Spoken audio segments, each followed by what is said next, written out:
The focus of this tutorial is how to use video effectively to support academic instruction. Currently, I'm logged into Ed1Stop as a teacher. By default, I see the home screen. I want to use curriculum support. I click on that tab, and the first focus of today's tutorial will be Discovery Education. Click on that. It opens a brand new screen. I'll maximize this. I have two screens open. Ed1Stop is still open. Discovery Education is currently open. You see my name, Rick Stevens, help, and the ability to log out. Since Discovery Education recently changed its view, how people see it, I'm on New View. Some people may be using the classic view, which is this, sort of uglier, functional. Switch to the new view, just like I'm doing. This will be the focus of the continuing tutorial. When we come into Discovery Education, we know that there are over 40,000 video tutorials, clips, and other resources here. So the question is, how do we find what we need? You'll notice that there are tools up on top in the menu. My Content, Builder Tools, Classroom Manager, a Teacher Center, and Professional Development. My DE Services has to do with Discovery Education, streaming, and downloading. In the last video, which was the general video, we used the word glacier as a keyword. This time we'll use something else, volcano. Starting with simply this, not even worrying about grades, subjects, or media types, I click on Search.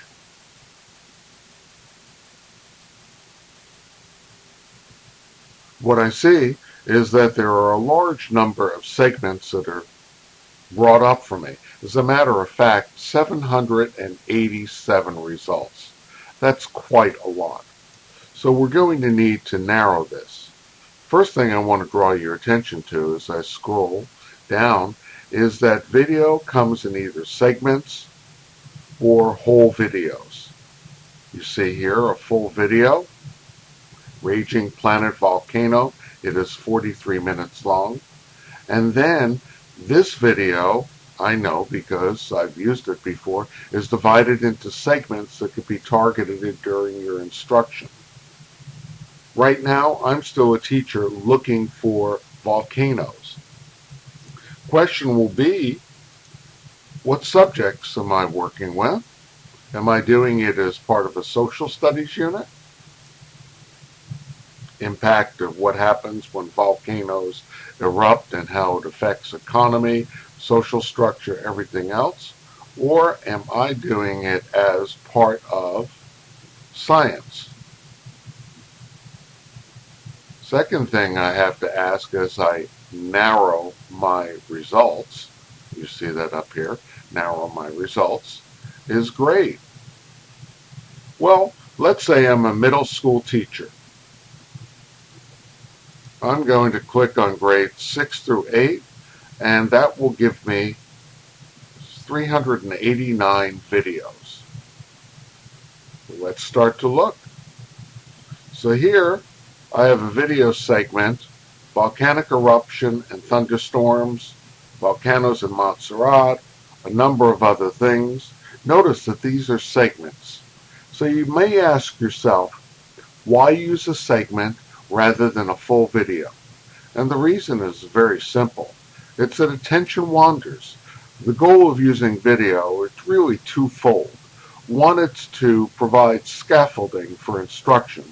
Two, it's to engage the students in learning. After about 5 minutes, you've lost most students. So we'll get into how to appropriately scaffold and utilize these segments later, but the main rule of thumb is this.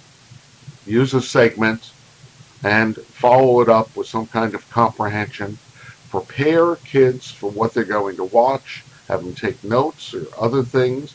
discuss and think, pair, share. Let's look at a short segment, Volcanic Eruptions and Thunderstorms. Notice what happens. I've clicked on that particular one. I have the availability, well, in some cases, not here, of closed captioning. I can go full screen. I have the ability to control sound. I have statement of what is going to be, and let's click.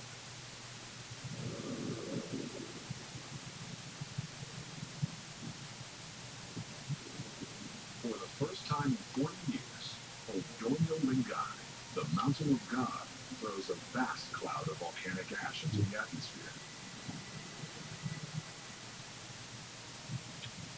Wind blows the ash. We'll stop this. I want you to notice some things. This is segment 7 of 10. It's part of a longer video, Nature's Most Amazing Events Surviving the Serengeti, which happens to be in Africa.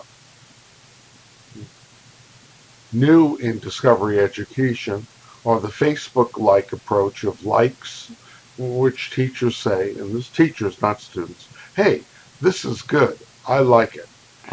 So, would you ever show a 42-minute long video in your class?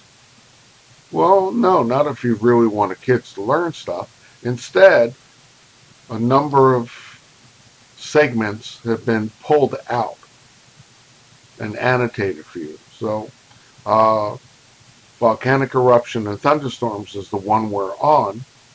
And if I like this, and I'm preparing before I've actually used this in class, I click Download to my quick list.